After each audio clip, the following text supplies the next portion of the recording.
Hi friends, welcome to Anu health and hair care. இன்றைக்கி பார்த்திங்கன்னா தினம் ஒரு டிப்ஸில் இன்றைக்கி நம்ம என்ன பார்த்துருக்கோம் அப்படின்னா இந்த மருதாணிங்க. இந்த மருதாணி பார்த்திங்கன்னா இங்கிலீஷில் வந்து ஹென்னான்னு சொல்லுவாங்க.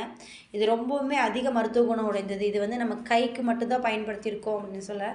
இது வந்து தலைக்கு தேய்க்கிறதுக்கும் அது மட்டும் இல்லாமல் நம்ம உடம்பில் இருக்கிற சூட்டு அதிகப்படியான சூட்டை வந்து தணிக்கக்கூடிய ஒரு இலை அப்படின்னு பார்த்திங்கன்னா இந்த மருதாணி இலைகள். அது மட்டும் இல்லைங்க, நம்ம கைகள் அதாவது விரல்களை சுற்றி வரக்கூடிய அந்த நகைச்சுத்து இருக்குல்ல, அதை கிருமிகளை போக்கக்கூடிய சக்தி இதற்கு இருக்குது. அதை நகைச்சுத்து வரும்போது இந்த இலைகள் பார்த்திங்கன்னா நல்லா ஃப்ரெஷ்ஷாக இருக்குது. இந்த இலைகளை வந்து அரைத்து அதன் மீது பூசிட்டு வந்தீங்க அப்படின்னா அந்த நகைச்சுத்து வந்து அந்த 2 நாட்களையே வந்து அது சரியாகிடுங்க. அது மட்டும் இல்லை, இதோடைய பூக்கள், காய்கள், வேர்கள் எல்லாமே வந்து மருத்துவ குணமுடையதாக இருக்குது.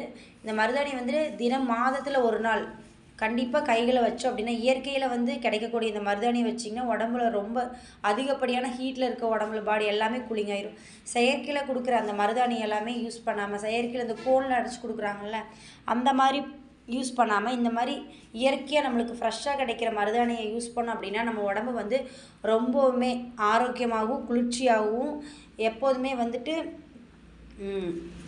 அதிக சூடாக்காமல் பாதுகாத்துருக்கும். விரல்களுக்கு மட்டும் இல்லை, நெகத்தில் மட்டும், கைகளுக்கு மட்டும் இல்லைங்க, இது வந்து கால்களுக்கும் நம்ம போட்டு வந்தோன்னா காலை சுற்றி ஏற்படக்கூடிய இந்த பனி வெடிப்புகள் எல்லாமே வந்து சீக்கிரமாக சரியாயிடுங்க. நீங்கள் யூஸ் பண்ணி பார்த்துட்டு சொல்லுங்கள். நம்ம செயற்கையாக யூஸ் பண்ணுற எந்த பொருளுமே நம்ம உடம்புக்கு நல்லது இல்லைங்க. எப்போதுமே இயற்கையை மட்டுமே நாடி போவோம். இயற்கையை போற்றுவோம். Bye friends.